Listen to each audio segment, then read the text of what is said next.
sings it and asks for respect. It was written for and recorded by Otis Redding first. Okay? So now if you take those same words and you put it back into a man's perspective, see, the problem is that it's been an anthem for women for a long time. So we think we want respect. When honestly, that song is, I mean, think about it. He's saying, I'm about to give you all my money. All I'm asking for is a little respect. So when we start talking about relationships and what you're doing and where you're going and job and a man's position in our lives and what we're asking them to provide for, all look, he's saying, I'm going to do it. I'm going to give you everything you could ever think of. Just give me a little respect. So we know sitting here when we're talking about relationships, everybody else is bringing something different to the table.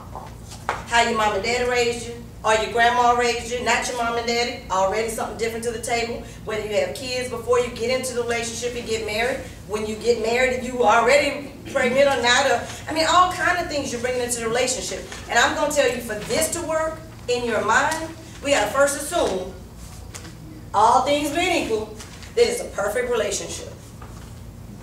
That's so hard. Y'all, I'm telling you, that is hard. This has to assume no premarital sex. The bedroom is undefiled. Well, yes it is. When you walk in there and you've been already doing stuff, you defiled it to start with. Okay? So we got to understand that in order for us to really learn some things like this, we have to erase what we know. We've been taught some bad habits. Everything's not going to work for everybody. Let's be real, real clear. And you're not going to fit into a perfect mold. Okay? So you will see some of the other things that are more like you. But in the general scheme of things, from one side or the other, you're going to find yourself in here more times than once. They say there's a respect test that you can do. You can just try one day, as he said, you know, hey, we'll give you some cheat sheets, to just tell somebody that you are either in a relationship with, or you think that you even consider that person that you would go toward a relationship with, or your spouse. Give them a respect note. Text, leave a note. We have to understand that their natural born desire is to go out and conquer things, to challenge, to work, to do. That's the competitive spirit they have when they're playing sports. I mean, that's just a drive that they have when they're little. And if you have a boy and a girl, you've seen the difference. Now, here's the catch. They want you to work too. But they don't hold the same value on you working. They don't value it the same way, then it isn't respected the same way. But you're not asking for respect, you're asking for love. Understand that you don't need to compete in a man's world to consider yourself equal with them when you don't want to be equal in the scheme of things. You want to be side by side, shoulder to shoulder. So understand that when you want the same value placed on your job, the reason they don't is because you have options. And they don't. As a man, they have more responsibilities. I'm okay with that. And so when we step into those shoes, we take on those additional responsibilities, and they're not ours. They weren't meant to be ours. God didn't give them to us, and so they shouldn't be ours. Now, when it's reversed, say when a woman makes more than her spouse or her significant other, okay? When the roles are somewhat reversed in a financial standpoint, where women take on a bigger job of that and a bigger drive, he suggests that it really makes her insecurity go up.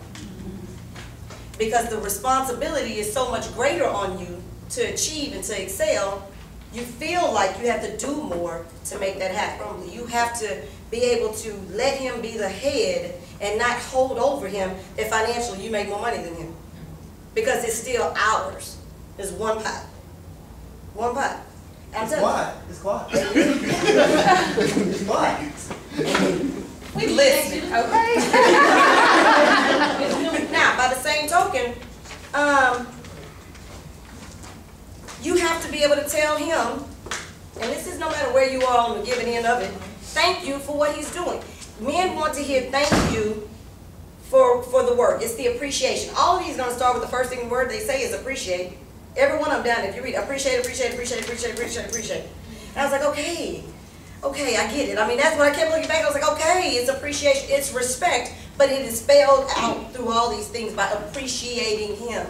If he doesn't feel like what he's doing is adequate enough, or that you appreciate what he's doing, he's gonna stop doing it. And women, when you're single and when you're, you know, are raising kids and you're single and by yourself before you're married, think about it, it's a lot of work. It's a lot of work. So when you have that man that comes in and wants to be there to help him be that head, you gotta back up and let him drive. But I've been driving real good on this road. That's okay.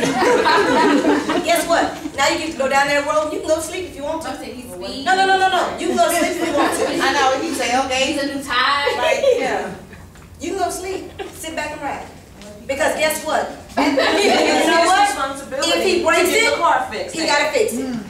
It's still on him. If he breaks it, he has to fix it. This is me and my baby ride. You know what? You gotta Women and children, I'm telling you, men are built to protect and serve. They're built to protect. So even if a woman implies unknowingly that her husband's work is not that important, she just called him a loser.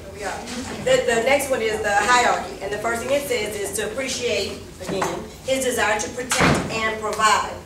And Sister Jackson just said exactly what it says. God built a man to protect and provide for his wife and family, and if needed be, to even die for them. So in this, the responsibility that men are given, because they are in that hierarchy, that authority level, they are the ones that should be the head of the household, is a tremendous responsibility. Like I said, it's not what I want.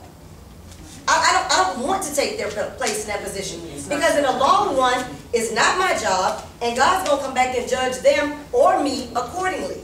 So what this also says is that it is a man's responsibility to place himself over the female and protect her. It's mine to back up, but it's his to step forward.